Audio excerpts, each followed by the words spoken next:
Welcome to the podcast. We Do Recover with Jared Miller, your host. And I'm Dr. Terry Sellers, your co-host. This is a podcast about recovery from addiction. We want to talk about what successful recovery can look like. Brought to you by Steps Recovery Center and the St. George Hilton Garden Inn. All right, ladies and gentlemen, episode 45 is going down. We are wired up, fired up, pumped and positive, happier than a kid on Christmas morning. Hide the women, hide the children. We got Ryan Hymas here this morning in studio. We got Dr. Sellers here this morning in studio. And that's our cue for Sean Donovan. How long are we going to let this roll, Sean? So how fast were you going, Terry? Oh, my God. What is happening here? Yeah, Dr. Sellers, what? I like Speed Racer. Now, normally you come the night before, you stay at the Hilton, and then you take your time. This morning I did not. in your brand new Tesla, right? I have no Tesla. With the turbo boost on it? I'm driving my wife's beat up Volkswagen Jetta. And how fast can a Jetta go on I-15 I don't know, southbound? I know for a fact it comfortably goes 98 miles an hour. Wow. Yeah. Well, I was probably faster than that on occasion, but when the policeman decided to pull me over, he clocked me at 98. Boom. Yeah. But he wrote you up for... You know my wife's listening live, right? He wrote me up. He wrote me up for 89. That's not horrible. No, 89 and an 80. How much is that going to cost you? Oh, that's right. You're like a rich doctor, so it's okay. The Dr. Pepper's You got a free Dr. Pepper, so it evens out. Yeah. All right. Well, you guys are listening to We Do Recover. We're super excited. This podcast is recorded in sunny St. George, Utah. Episode 45, part 1 is brought to you by Steps Recovery Centers, where addiction ends and healing begins. I say it every week, and I mean it. If you have a loved one that needs help, or if you yourself need help, reach out. Give them a call, 801-800-8142. Even if they're not a good fit for you for insurance reasons or whatever, they are well connected. They will get you some help. You want to kick us off with some new and goods? I need some help. Yeah. I need some help. I have an addiction to going too fast, apparently. I'll kick you off with new and goods. This is going to be, I always struggle with new and goods, but this is going to be one that's a little different. So my mother's health is deteriorating rapidly, and her memory is terrible. And she had been in a skilled nursing facility, and 2 days ago we got a phone call that she was too much of a risk, too much of a liability for the skilled nursing facility, and they needed her gone that day. Oof. I was in Richfield. And I have a brother that lives in Mesa and a brother that lives in St. George, and none of us can be there that day. You mean you don't have a clone? I don't. No. Dang it. No one would want to look like me. So we talked him into keeping her one more day, and then yesterday we moved her into a memory care unit, and it was hectic, and I was super tired. But here's why this is a new and good. Okay. I'm sober. Amen, brother. I'm sober today. I didn't have to use yesterday or the day before or today. And this is difficult stuff. My mom's not going to be around very much longer. But I'm okay. I'm okay. I'm going to be okay. I don't have to numb that. I'm okay feeling that. Yeah. That's my new and good today. Thoughts and prayers go out to her. Yeah, thank you. Where do you want to pass that ball to? Who do you want to get the new and good Well, thing next? we have a special guest, and by special I mean... we know what you mean. Yeah, I was going to say something that would get me in trouble. Thanks for stopping me. Yeah, You're not talking short kid on the short bus special guest, are you? Whoa. I was going to say, I was about to start to defend my man. Whoa. You know what I mean? It's not the worst thing that he said to me. Yeah, whoa. He said worse. That's not true at all. We have Ryan Hymas in studio, and I've known Ryan for a while, so let's go to him first of all. Just what's new and good in your world? New and good in my world. I put my sprinklers in. I just barely got into our first home out in Santaquin. That's where we live now. Nice. And I love it. I got room for the babies. I mean, my whole world is, this 4-year-old boy, 6-year-old girl, 8-year-old girl. which I never thought I'd have any of that, you know. And it took, I'm coming up on 8 years clean, and it took a long time to like rebuild the wreckage that I'd caused, and so, you know, I'm 52 now, and you are not. Well, 42, and so I'm 42 and just getting into our first house, and I remember thinking, you know, when I was 28, you know, I almost committed suicide because I felt like I was so far behind everybody else. I'll never catch up to my buddies that I was in high school with who all had careers and homes and families, and I just thought it's too late for me to do anything. And I remember telling a therapist I was seeing at the time that I was considering committing suicide, and he laughed, which at the time I thought was super rude. But but looking back, I see his point of view that my perspective was so I had none. It was, you know, now I see it as I'm 42. We're in our first home, which I just love with my little kids. I don't have to tell them to be quiet. They get to run and jump and be kids, and I'm exactly where I'm supposed to be. It's like everything's it's perfect right now, even when it's not perfect, you know. And so, man, Ryan, congratulations, yeah, dude. thanks. Like it's amazing that you've kind of made it over the bell curve, right? I was talking to my sponsor about this just a day or two ago. It's like in early recovery, you're in the climbing stage, right? And what you're describing is the top of the bell stage, right? Where life starts getting good. And congratulations, man. That is new. And that is good. So I got bad news for you, though. I'm 61, and that's real. Yeah. I think it's still uphill. Are you? A lot of it's still uphill, but that's okay. Like, it's okay if it's still uphill, because that means life is going to get better and better, right? Yeah. Yeah, well, I was just talking to somebody on the phone yesterday about this. I mean, the difference, it's all perspective. I mean, there's still, I mean, the car's still broken down. Yeah. You know, my wife's sick right now, back in St. George with some health problems, has a lot of health problems. There's going to be stuff. There's always going to be stuff, and and none of it matters, you know, whether or not my job's going great, or whether or not my job isn't going great, or whether or not the kids are telling me they love me, or occasionally, you know, they look me square in the eye and they're like, "You're stupid." And, but I got to be centered, though, despite what's happening. And what I found is my happiness doesn't have anything to do with whether we're living in a duplex or in a house, or whether or not I'm getting paid the X amount or Y amount. You know, it's, if I'm centered, I'm good in any of these situations, whether I'm getting speeding tickets or getting a tax refund. You know, it doesn't, none of these things matter, because if they matter, that means that my happiness is swayed by whatever the wind decides to bring into town that day. You know, that's great and I perspective. can't live like that. That's great perspective. Yeah. Awesome. Hey, can we make a deal, Sean? Every time someone mentions a speeding ticket, you hit Speed Racer. I'm just kidding. Don't do it. Hey, Sean, what's new and good in your world? Anything amazing? Yeah, everything's great. Thanks for asking. Okay, beautiful. Thanks. I went and saw Black Widow last night. And you know, another Marvel movie. yeah, right. It was kind of nice. I had a moment before the movie started where it's like everyone's excited. It's a Marvel movie. You have a bunch of geeks in the theater together. Right. We have this communal experience of like, this is, you know, we're going to share this experience together. It was kind of a nice little moment. All right. And then I had two parents come in with like two-year-old kids on their lap the entire time. That was us. And then the highlight, which made my wife almost pee her pants, was we see these two girls come in, and one of them is just pregnant beyond pregnant. So as she's turning around and trying to find a place to sit, I almost loudly go. And it was a combination of my wife saying, that was so mean. You laughing and trying to chide me at the same time. It's fantastic. Anyway, that's my good. Beautiful. When's the last time you saw a movie in a theater? I don't know, a couple weeks ago. That story. Do you see movies a fair amount? Not as much as I used to. Okay. So I'm kind of picking and choosing now. Yeah. But the prices have gone up. Have they really? I think they were like, was it $7-8 over at the Megaplex? Now they're like $12. Yeah, they got to earn their mony back. Trying to make up for the hiatus. Yeah, probably so. Yeah. All right.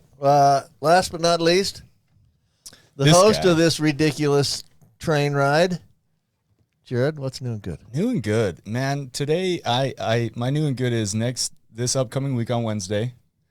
Me and Mandy are getting married. I know we've been hearing about it for a minute.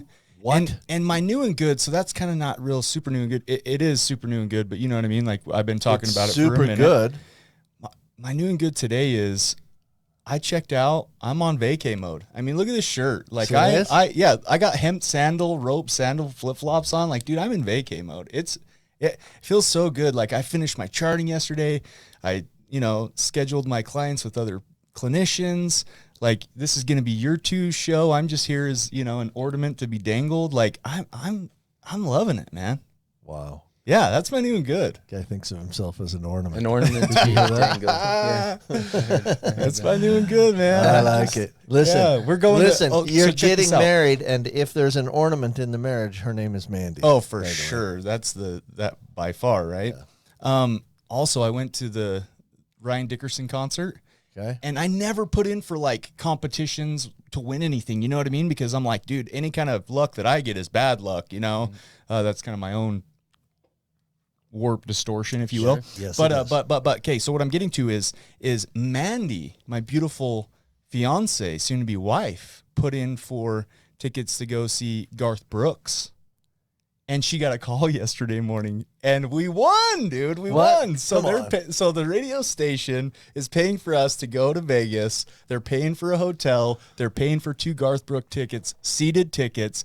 Dude, I don't know what. One of us is living life good. luck is One of us are changing. doing things you- good, have and you it's seen not Garth? me. Okay, so Have you seen shout out Garth to in Mandy. concert before? I haven't. I heard he's Okay. amazing. I hate country music, despise it. But my wife wanted to go. One of the best concerts I've been to. He is full of energy. It is a complete showmanship show. So Excited. you're gonna have a good time. I'm pumped. I'm pumped. I'm kind of with Sean. I'm not a big country music fan, I love but I have country. heard Garth Brooks is amazing. It's a great show. I mean, country music or not, it's still a great show. right. They don't like country, and I got to get new friends, man. Well, Garth does a lot of cocaine, and so he's always very, very pumped up.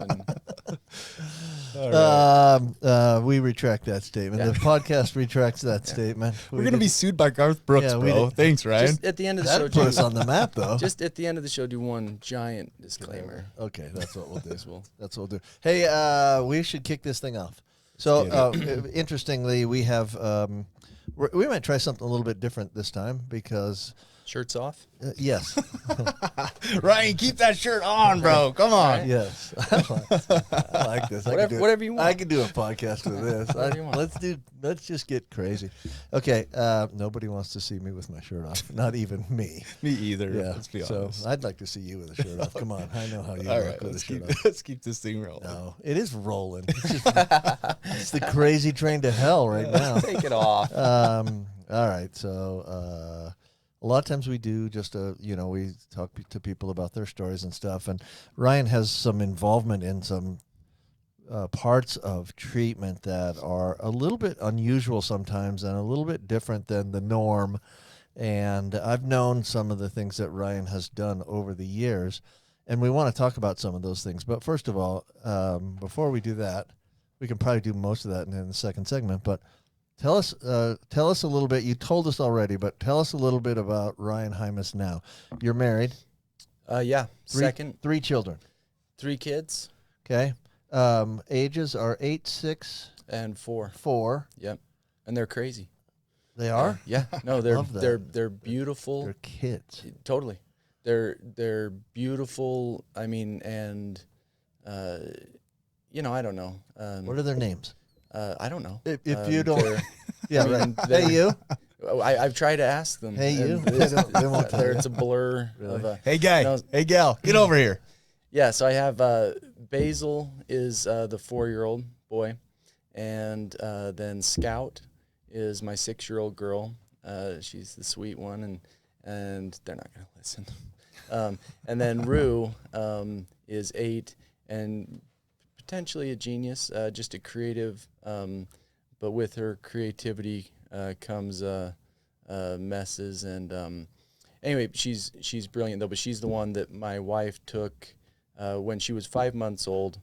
My wife took her and said, I care enough now not to stick around since we've got this little girl.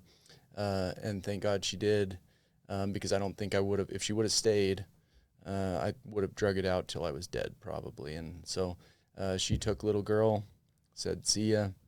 And then it progressively got, it was the worst week of my life where I lost them, lost my job. Family finally said, you can't come here anymore. We're not doing this monthly detox at our house. And so they cut me off. I overdosed. Good for them. Just want to say that. Good for them. Yeah. Because and they didn't know what to do. They were, Sure. They loved me, still love me. But it took it getting to a real ugly place. And all of it, like at the time, worst week of my life. Looking back, biggest blessings that ever happened to me were all those things compiled into that 1 week, which gave me that nudge that I needed to get some help. And there's still, it wasn't, those things happened and I walked happily into I remember a story at some point in there, I was trying to jump a fence and my mom had me by the leg and pulled me down and got me in the car and it continued on. I couldn't climb the fence. I was like trying to get over this fence, but and then getting kicked out of a detox because I was going through the ceilings in the other patients' rooms, which is frowned on in respectable detoxes. And then went to one treatment center, which maybe I won't say their name. I didn't love that one. And for 2 weeks, and then You could say their name because the truth is it wasn't their fault. It wasn't their fault. But I also think that not everybody is a good fit for every program. Sure. Yeah. And so that style, for whatever, but you're exactly right. It all had to do with me. Right. Because I know a lot of guys that have a lot of success out of that same program. You can get clean in a dumpster. Totally. Yeah, for sure. But what happened with me, I went up to the Chateau, was the last place I was at. And so that was, on August 12th, I'll have 8 years. Sweet. Congratulations. Then I had some, spiritual experiences up there, and that changed everything and started rebuilding my stuff with my wife. And then started working as a tech because I knew, I had no coherent resume, of anything, just all I knew was that I needed to stay. I felt like if I could stay clean, I could potentially do something with my life. If I can't stay clean, I did that for 16 years and it's just wreckage and destruction. And for me personally, that was the great thing about that last time was I finally had the realization that this isn't going to work. I can't make it work. I've tried making it work. I've tried the mixing. I've tried the switching. I've tried I used heroin to get off alcohol and alcohol to get off heroin, which at the time, and then I threw a little Everclear in there too it's like, well, my wife can smell the vodka, so I'll switch it to Everclear and that'll help me be successful in life. And it didn't work obviously, but the great thing about this last time was that I came to the realization that it won't work, and now I know that. And so now, I felt like at the time I, almost didn't have a choice. It was like I couldn't get sick. I didn't want to get sick and all these things. And so I felt like I had to keep doing what I was doing. But now, like I have a choice right now, but I do know for me, and this is for me personally, because I, do have friends that have been able to go back and drink like responsible adults and stuff. But I know for me, I can't make it work and it'll never work. So if I make the decision to go and have a drink, I just don't plan on me for Christmas because that's my pattern and it's off to the races. And that's how it'll be, I think. So, on the other hand, we have a box of wine sitting in my kitchen right now because, my wife's a normie. She drinks like, it makes no sense to me. She drinks, about this much wine every 2 weeks and it sits there. And I was under the understanding that I was going to have to fight this thing every day for the rest of my life and just fight this thing. And the truth is, I believe that it can be removed from you because I walk past that box of wine. I don't think about that box of wine. I don't think, how could I mean, in the past, it would have been, 99% grape juice by the end of the day, because I'd have been trying to siphon it out and, drink what I can and leave whatever. And To be fair, though, you got 5 years clean, right? Like, Yeah, do you think you could have done that no. in early recovery? No, so we didn't have any alcohol in the house for the first 5 years. So it was just been the last few years where she was like, I'm a normie. Does that mean I never get to have a drink again? Because that's kind of what the rule was. It was like, I'm an alcoholic. There's no alcohol in this home ever. But I think I had to become whole, and once I've done some things, I mean, and it's been a journey, I mean, at 5 years clean, I was suicidal again, because I was doing one program and that's all I was doing. I wasn't adding anything in. And then the last few years have felt like a completely different recovery for me, in that I really made it personal, which is, I mean, one of the main things I've learned over the last couple of years is this thing is super personal. I think at the beginning, I needed some very simple instructions. Like, I did the 12 steps, and I think it saved my life, because I was at the place where I couldn't come up with some individualized plan for Ryan's success. I was barely You had a great talking. plan for Ryan's destruction, though. Totally. And you were great at working it. Yeah. And so I needed just some simple instructions on how to get to stay alive. Right. And so that worked for me. And then, and the same way, that like, they put me on medications when I first walked in to rehab, and I needed to be on those medications for that time. It kept me here instead of like this.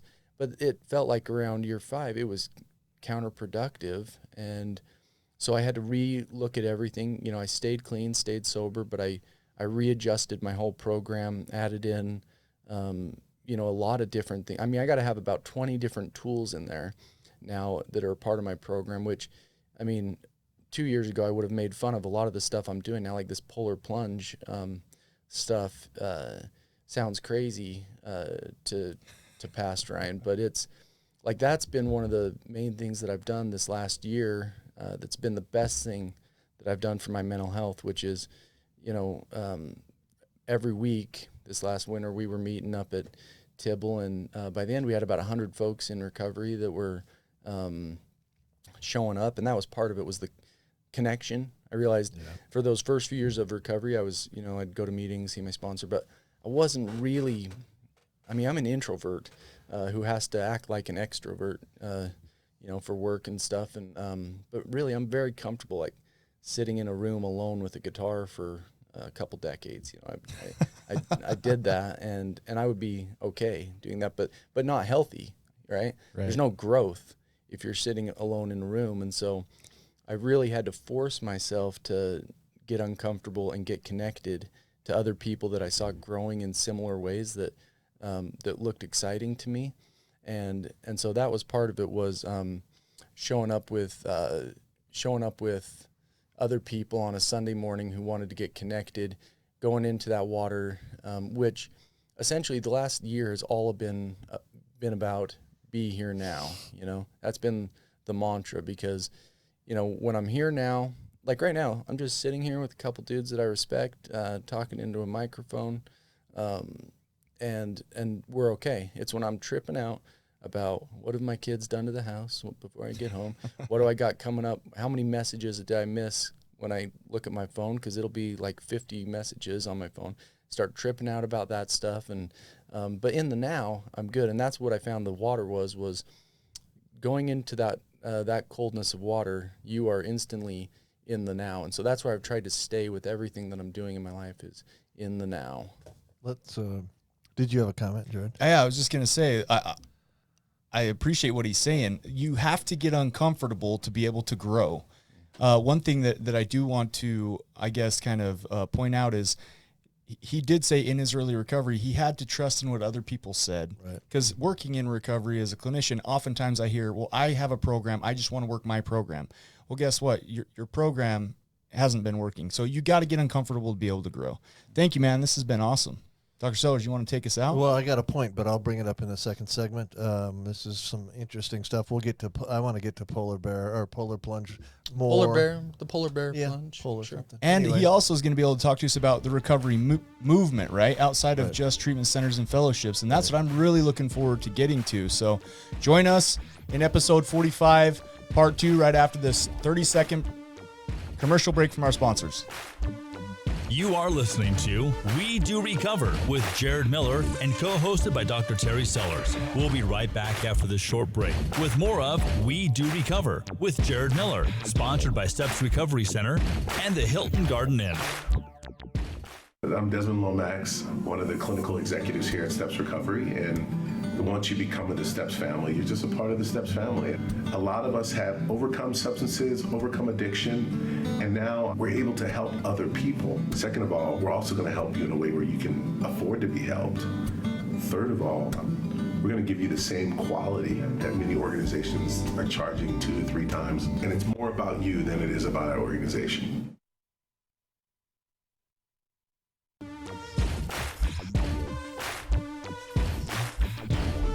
We welcome you back to We Do Recover with Jared Miller, co-hosted by Dr. Terry Sellers. Brought to you by Steps Recovery Center and the St. George Hilton Garden Inn. And now with part 2 of our podcast, Jared Miller and Dr. Terry Sellers. And Ryan Hymas, episode 45. He's in-house, and he is lighting up the mic, sharing some hope, strength, and experience with us today. I can't quote directly, right? So episode 45, part 2 is brought to you by the Hilton Garden Inn. Did you know that, Dr. Sellers? I did. Did you know it's always sunny and bright at the Hilton Garden Inn in St. George, Utah? I know that very well. So listen, if you or your wife, Dr. Sellers, or anybody listening to this wants to plan a getaway, give Hilton Garden Inn a Google search. Just type in Hilton Garden Inn in St. George, Utah. They have amazing amenities, best customer service around. I promise you will not regret it. Thank you, Hilton Garden Inn. Yeah, they're awesome. They're awesome. I didn't make it down last night to stay there, so I'll be there tonight. Okay, I'll come over. let's kick it off. We got a pool if you got your kids. Yeah, we will sleep in your room. Oh, please do. With you. You won't wake me, dude. I sleep like a bear. Okay, so I wanted to point out one thing as before we get moving on here, and that is Ryan brought up so I'm a medical director of a couple of different detoxes, and he brought up a really common thing that I see that's just laughable sometimes. People coming in, it's laughable because I'm clean. That's it. People come in all the time hooked on heroin because they were using heroin to get off of meth, or they're hooked on meth because they were using meth to get off of heroin. And it's like, guys, it's all the same problem. It's all the same problem. For sure. You cannot use kratom to get off of heroin. I'm sorry. It doesn't work. Like, yeah, you might get off of heroin, but you're on kratom, and you got to come to detox. For sure. Yeah. I caught myself at 35 huffing gas, Yeah. never having done that in my life. And it was, I just need something to not feel have different. to think, Right. To feel different. Yeah. Right. Yeah. Okay. So let's get you to. did need something. Right. Right. I was speaking as Right. if from the past. Yeah. That's how I felt. Yeah. So let's get to how did the polar plunge start? There was a guy, one of the recovery coaches named Shay at I Am Recovery, where I work, and he'd mentioned it, and I felt something when he mentioned it, and I did not look at him for the next couple days because I just thought that sounds crazy. I don't want to do it. Don't look at him. I don't want to talk about it. But I kept feeling it, and really, this last couple years has really been the directions that I'm going. I'm just trusting whatever that is inside of me that's directing me, because I believe like my soul or whatever it is knows what I need. And HP. so when I feel somebody say something, if it resonates, I'm going in that direction. And so we started talking about it, and me and him and a few clients went up and did it one time, and I felt like immediately the benefits of it. Like I think I'm one of those cases that, like, with this depression, with this, just crippling anxiety. I'm coming up on 8 years clean, and those things did not go away with it. They've got to be dealt with, and And what I found is I can't talk my way out of them sometimes. I can't sit and say, why are you nervous today, Ryan? Everything's great. You've got a great family and everybody's relatively healthy today and you love your job. And why do you have anxiety? Why are you depressed? Why are you so low? And what I found was that water, that temperature was like hitting a reset button on some of that mental health stuff. And it really brought in perspective because, again, when you hit the water, you're no longer thinking about your fridge or your taxes or any of the stuff that's coming up later in the day. You are breathing because that's all you can do. It's cold enough that all you can do if you're going to stay in is breathe. And there's real value and work for me personally to be done in the moment. And so did you know that's also did you know that's a DBT skill? I did not. So in DBT we teach that you can either like put your hands, your feet, or even if it's severe enough and you're in a panic attack, your face in ice cold water, and it does exactly what he's talking about. Right. What does it do, Doc? Well, it brings you to right now. That's for But sure. physiologically, Yeah, sure. Well, a lot of things happen physiologically, but it's a shock. It's a shock to your system, and so shocked your central nervous system. whatever's going on up here has to kind of shut down because it thinks, "Man, I might be dying here." Yeah, I And love it. You got to pay attention to right here, right now. Yeah. That's cool, Ryan. And so we started doing it. It was like 3 of us going up, and then we just invited it, invited it to anyone that wanted to come. And like I say, by the end, we had 100 people up there, mostly in recovery. We had some chainsaws chopping holes in the ice, and everybody going in. And so there was, the connection of the people together was one of the pieces that I love. Like anybody that wakes up on a Sunday morning at 9 a.m. thinking about going in the ice water, those are people that want to grow and that are trying to grow. And I have to, I've found the last few years, I have to surround myself with those type of people if I want to grow. And so there was that piece. There was the actual going in where I felt like I got a brain reset every week. There was part of it was the routine of doing it every week. Talk to me what it's like. Like, talk to me through what that's like to get in that freezing cold water. Like, what goes through your mind? What goes, like, does it take your breath away? Like, it's a good metaphor for most of my life, in that the fear of, we have this fear. We have a fear of cold water, right? It's just like it triggers your brain. But it's just I stopped thinking of it as cold and started thinking of it as a head change. Like, I'm going to go in here and fix my head. And because it's so cold that once you're in for 10 seconds, that changes from being cold into another level. And so really it was that fear. That's the work to me, is the jumping past the fear into the solution. And so I've tried to utilize the plunges concepts in the rest of my life, which is, like the polar plunge to me is the same thing as tossing the ball with my 4-year-old. When I'm tossing the ball with him, if I'm doing it right, I'm here now. I'm connected to him. I'm connected to another person. I'm right here. And the same thing, I go through waves of fear on the daily of, with my job of, I got to make this phone call, but I'll sit and think about it in fear for 15 minutes before I sit there looking at the phone like, what am I going to say? I'll have the whole conversation. Well, they're going to say this, and then you're going to say this, and then I'm going to say this. And so it's a physical manifestation of what goes on in your head in facing your fears, getting uncomfortable, and overcoming them. Yep. I love it. Yep.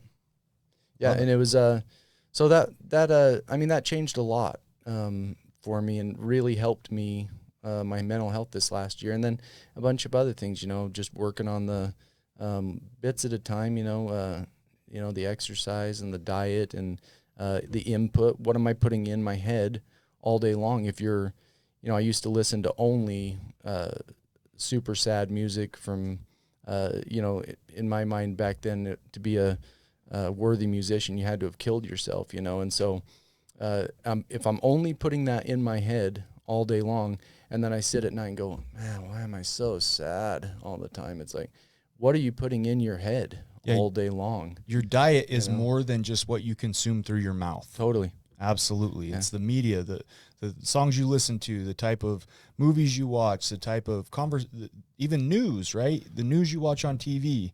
So a diet is more than just the calories that you're consumed through your mouth. Yeah. Absolutely. And what am I telling myself? I mean, a lot of it was I was unaware of what I was telling myself. When I became conscious of what I was telling myself, there was a lot of, oh, good one, Ryan, you piece of shit. You know, like the bully showed up. You think think you're gonna go do this job today? You think you're something, huh? And I mean, I was walking with a dude that was putting me down on a pretty like minute to minute basis, and I've got to live with this guy. And so, you know, 24/7. Yeah. And it's, which can just break you. And, you know, it's where some of the, I think, suicidal ideation was coming is, from having to live with somebody that's constantly putting me down. And he's still there, you know, but he's, I've minimized it. I think even just having the awareness of what was happening, created some of that, you know, I slowed that a little bit, and I've tried to work on, you know, getting him to start saying some positive things about myself, which, you know, it was hard for me to say anything good about myself for a long time. I thought that was, you know, I thought to be humble meant to hate yourself, and that's not accurate, you know? Yeah, absolutely. Good. Hey, let's go a couple of other directions, because you got some stuff going. Yeah, I got some stuff. Yeah, you got a few things going. So let's talk about, pick one. What do you got going that we should talk about? So like right now, how did you, I said pick one, and then I'm going to change. Yeah, no, you're good. I apologize. You're He's good. going to hit the gas and the brake at the same time. I love it. Some of the things that you've been involved in, like I have a kid that's been involved with you in some of those things, like not involved as far as like they're your things and he participates, but they've been really good for him. That's super cool. How'd you get started with that kind of stuff? Like, what was your, talk about some of those early ones, like the building houses or call centers or, yeah, you know, that sort of stuff. So it all kind of started, you know, I was program director at Maple Mountain with you. And I mean, really most of the stuff that I've done has come about from seeing a gap in the system and just, I don't know why, thinking that I could do something about it, but like, you know, we would see, it came about really organically, and we'd see people get out of residential treatment, not be able to get a job because of their background history, or, you know, they couldn't get a job that worked around their treatment schedule. If they did get a job, it was sometimes in sketchy call centers or locations where people are getting high. Yep. And then they would circle back into residential, and it was just a revolving door of coming back. And so the thought was, why don't we help these guys get some jobs? And my partner at the time had a construction thing, and so we started there. And so by the end of it, you know, I've also learned, you know, that was about, I don't know, 5 years but I've been really passionate about the work program piece for the last 5 years, and I've learned a ton of what doesn't work. You know, we did the construction, and that was a beast of, you know, we had about 150 guys on these construction, and girls who did better, frankly, but on these construction crews, and nobody had a car is the other problem with trying to get people to work. And I started seeing there was these three components to me has kind of been what I've been working on the last few years, which is everybody needs housing, everybody needs treatment so they can break the cycle, and everybody needs employment.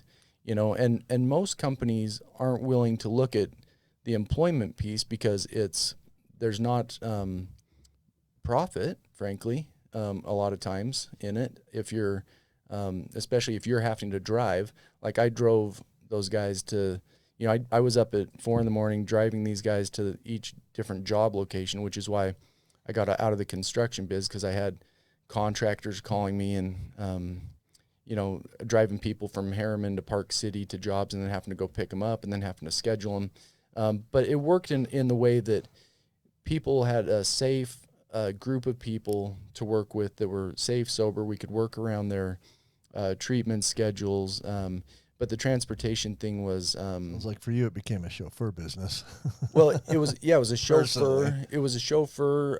It was a scheduling nightmare that would take me. I mean, I was doing 16-hour days, and my phone was, I got these little kids, and my phone was just. I mean, it still is blowing up, but it's back then it was really out of control. And so by the end of that, I was right on the edge again because I wasn't doing anything for myself at that point. There was no time. It was just run this thing. And so, so I had to step away from that. And I got offered a position, the ranch to do a work program for them. And I said, I'll do it, but I want a call center.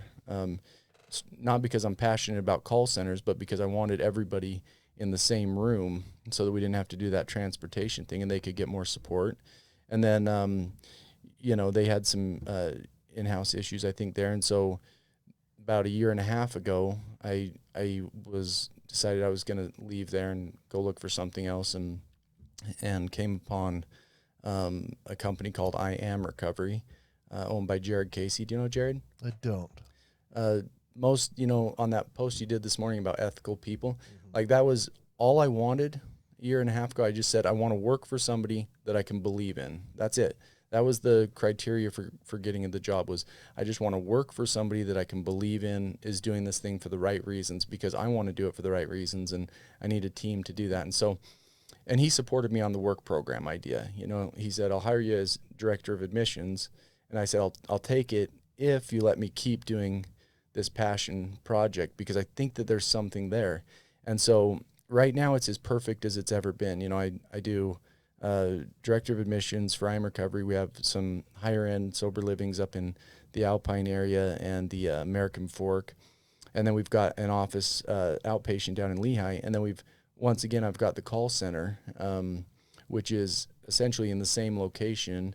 So, and we're not doing sales, because that was the hard part with the ranch. We were doing sales and cold calling, and that stuff I wanted to have a drink after a day of just watching people do cold calls. It was, it's a high pressure job, yeah. which we recommend, not getting into totally. those type of jobs. And so I tried really hard this year to not do any sales type stuff. And so right now we've got a call center with about 40 people that are doing COVID observations. So they get a base pay, which isn't a ton, 13 to start, but it's a place where we can work around their treatment schedule. They're all in a place where, if they're struggling, they can walk right into the executive director, who does a ton for us, Jason Potter, and they can tell them they're struggling, which it's, at a normal job, it's frowned upon to come back there and be like, I've really been thinking about heroin a lot today, and most executive directors maybe don't get that, but he does, and so we work with them, and so they're in a safe, supportive place. We drive them, we transport them down so that they can go, essentially day treatment. Then we work around their schedule so they can walk right through the door without having a car and go have a job where they can be able to make some money. It's totally optional.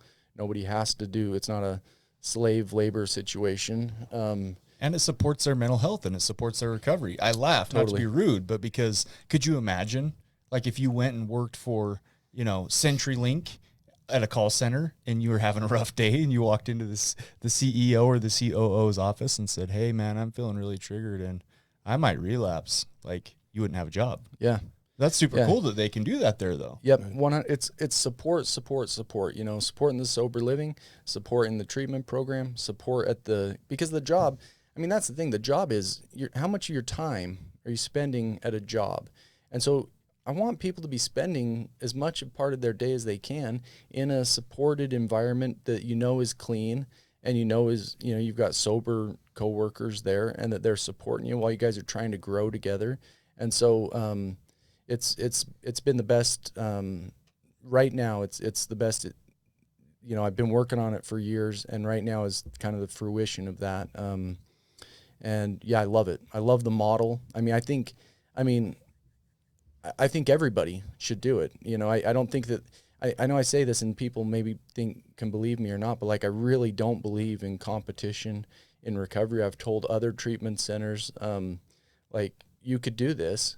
I'll tell you the mistakes that I've made. I'll share the information with you. This isn't about me making a name for myself for doing work programs. The more people that do it, the more people get help. I think it should be standard in the industry where you help them. You don't just take them in, bill their insurance, and say, see ya when you're done. You try, it's supposed to be a transitional thing, outpatient. And so the idea is to get them, you build them. I mean, my favorite thing is getting them out of our job, that it isn't to have them there so we can make $1 an hour off them forever. It's the people that are doing well. I want to see them going to the next level, start interviewing at places that they're passionate about working, but now they've got some work history, potentially a promotion in there. They're when they go out to interviews, they can put my number in and I can say, hey, this guy did awesome for us, and because, I mean, it really, the thing that I think a lot of employers don't get it. I mean, these guys are so capable. Like like all of us, I think when you take a good drug addict, when we're out there, it's destruction. But when you're clean, there's a lot of companies that are missing out on some really capable individuals because when we're clean, and if we can stay that way, clean and healthy, not just staying clean, but doing some healthy stuff to maintain, some balance and a healthy lifestyle, then you got some real capable individuals that can do some amazing work, and I've seen them. I absolutely agree with that. And I tell people all the time, like when I work with people, you have the blueprint. You know what it looks like to be obsessed about something, right? Your brain gets that. You've been there. Right. So now take it and apply it to something else and you can be successful, right? Totally. I also, I love that you're pointing out it's about routine, right? Like I'll harp this till the day that I die. Routine, routine, routine. In RTC, we build a routine. We get them into PHP. We step away from maybe some of the physical stuff because then they can get a gym pass and start doing their own thing. But they develop a routine. Transition them into IOP. Now, hopefully they're working on physical stuff. They're getting a job. They're still doing a little bit of treatment, but to build that routine, we all need routine. Yeah. All human beings need routine. Yeah. The other thing that strikes me about what he has said is, we come out and we have needs, right? First of all, we have these needs that are absolute. You need oxygen, you need water, you need food, you need a place to sleep, a house or an apartment or something, a place to sleep. We all need purpose. We all need something to do. We all need, and for many of us, that part of that purpose, at least, is our employment. Part of that purpose is our jobs. I am sort of hardwired, I think, to support my family financially, and without that, because I had a time in my life where I lost my employment. I had no purpose at all. Like I just felt like I was useless, worthless, nobody, because I couldn't support my family. It's hard to get up in the morning and get out of bed when you're making $8 an hour scooping cookies, right, Doc? Well, at least $8 an hour scooping cookies, I was doing something. Right. Because there was a time before that I was doing nothing. And that, at that point, the $8 an hour was, I knew was not going to satisfy me for a long period of time, but it did get me out of bed some days and gave me, at least I had a place to go. I had a thing to do. I had a little tiny bit of purpose. Yeah, a little bit of meaning.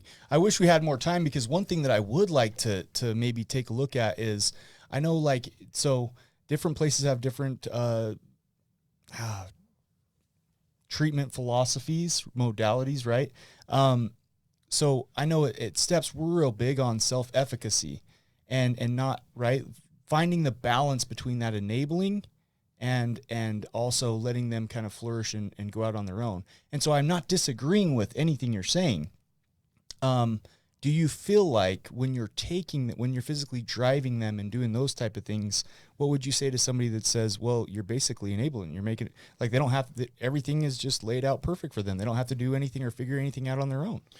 I mean, yeah, I've heard that argument of, well, if they would spend 8 hours on the bus to get heroin, they can spend 8 hours to get here. And I just think there's so many obstacles in early recovery. True.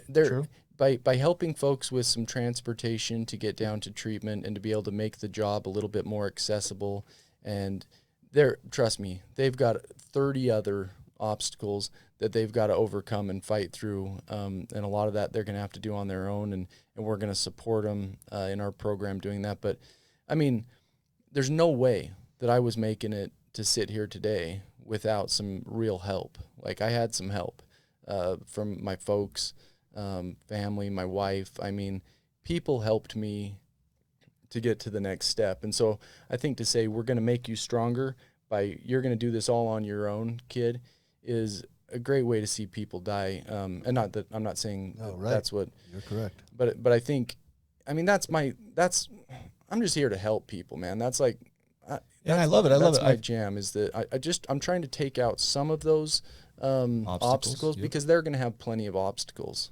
And I love too that you guys do a call center on site. And I hope you don't feel like I was trying to knock anything you were saying. I'm just for the sake of debate, right? Yeah. And they do kind of get some of that self-efficacy and that belief in their own self when they have some work history that you're providing. Yeah. Which is amazing too. I want to end on this. We're about a minute left. Get it. How the polar plunge is not happening right now because is it not happening? Right? I mean, we're not going as a group. But everybody is going on their own individual. Okay. I'll probably go jump in some water today. How do people get a hold of a group to do polar plunge? Like, how do they get in contact with you or that group? Or I mean, I think, where can they find what you? I started doing about a year ago was I started looking on Facebook and finding the people that were doing the things that were interesting to me and making an effort to reach out to those people. Do you have a Facebook page for the polar plunge? No. Okay. But look me up. Let's be friends, and I'll try to point you in the direction that I can help. Okay.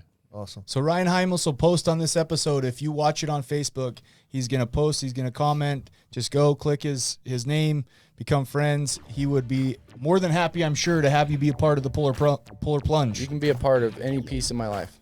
Absolutely. So check it out. We're about to take 2 weeks off. I'm getting married. Sean's got places to be. We'll see you guys in 2 weeks. Thank you for checking it out. Thank you for joining us today on We Do Recover with Jared Miller. Help us spread our message of hope. Like, comment, and share. If you have any topics or ideas for future shows, please share that on our Facebook page. That Facebook page is We Do Recover with Jared Miller. If you or a loved one needs help, please reach out to us. Again, thank you for listening. Brought to you by Steps Recovery Center and the St. George Hilton Garden Inn.